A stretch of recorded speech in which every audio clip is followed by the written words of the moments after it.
Olá! Sabe aqueles padrões que a gente vive repetindo nos relacionamentos, quase sem perceber?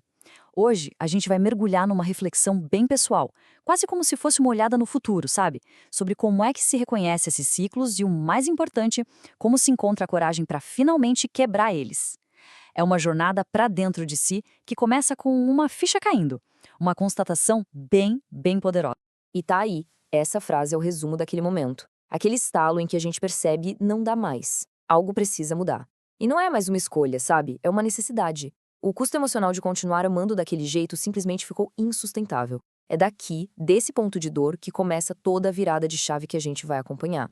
Ok, mas que custo é esse exatamente? Bom, tudo começa com uma crença que talvez soe bem familiar para muita gente. A ideia de que, se a gente se entregar por completo, com total honestidade e com cuidado, a gente vai receber exatamente o mesmo em troca. É uma expectativa silenciosa, né? Mas com uma força danada. E aí que mora o perigo. O que acontece quando essa reciprocidade não vem? Em vez de dar um passo para trás e reavaliar, a tendência era entrar num ciclo exaustivo. Tentar entender outra pessoa, tentar se ajustar e, no fim das contas, esperar. Uma espera que se arrastava, que testava todos os limites possíveis. E é justamente nesse ciclo de esperar, de se ajustar, que um padrão começa a ficar claro. Não era um problema pontual, não. Era um roteiro que se repetia, relação após relação, sempre com o mesmo final doloroso. Vamos dar uma olhada de perto em como esse desequilíbrio se mostrava na prática. E o contraste chega a ser gritante. De um lado, uma entrega total, clara, intensa, com vontade de construir algo. Do outro, a aceitação de muito pouco. Ambiguidade, silêncio, o que a gente chama de migalhas emocionais. E por que alguém aceitaria uma troca tão desigual?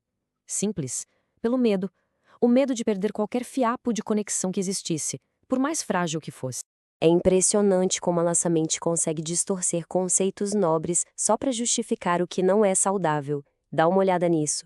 Maturidade vira sinônimo de engolir sapo, de aguentar o desconforto calado.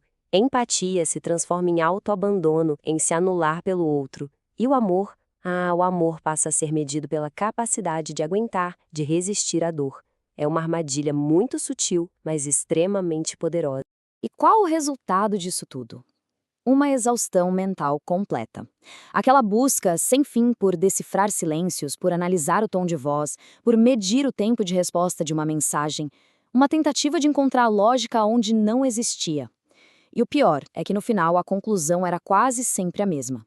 A culpa é minha. Será que eu forcei a barra? Será que eu esperei demais? E aí, a gente chega na percepção mais dura de todas, a verdade incômoda. Todo aquele esforço, toda aquela energia era para salvar algo que, na verdade, nunca tinha sido entregue por completo.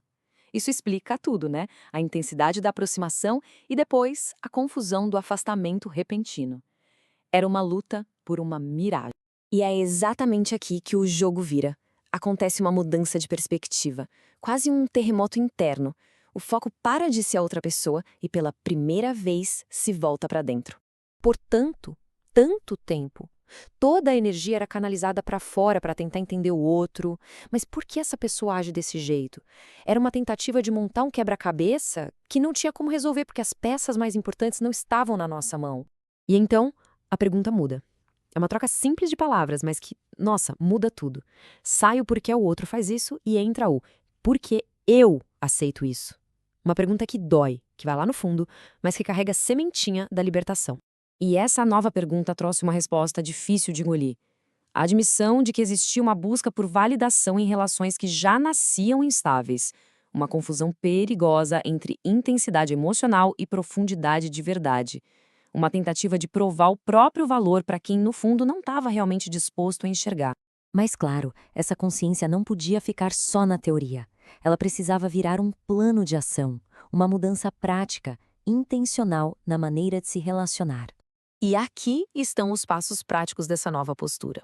É sobre parar de correr atrás, parar de tentar preencher todos os silêncios com as nossas próprias justificativas. E o mais revelador de tudo, quando essa insistência acabou, alguns laços simplesmente se dissolveram, desapareceram no ar, o que só mostrou o quão frágeis eles realmente eram. E ao deixar esses laços ir embora, vem uma das lições mais importantes de todas. Aquele fechamento de ciclo que todo mundo fala, ele não precisa da concordância do outro, não. Ele precisa da nossa lucidez. A paz vem da nossa própria clareza, e não de uma validação que pode nunca chegar. E depois dessa jornada toda, a gente chega ao destino final, a construção de um novo tipo de amor. Um amor que não é mais baseado na necessidade, mas sim na escolha. Uma escolha consciente, com padrões claros e, acima de tudo, honestos. E esses são os novos termos do jogo.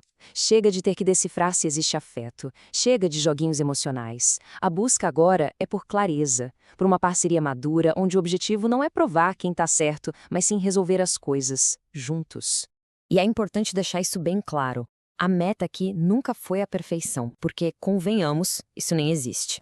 A grande vitória, o grande troféu, foi alcançar um novo nível de honestidade.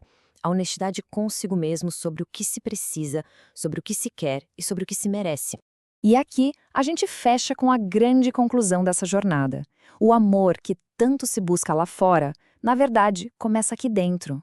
Ele começa com a coragem de não aceitar menos do que aquilo que a gente sabe que é capaz de oferecer. É um padrão de respeito que a gente estabelece primeiro para si. E isso muda tudo.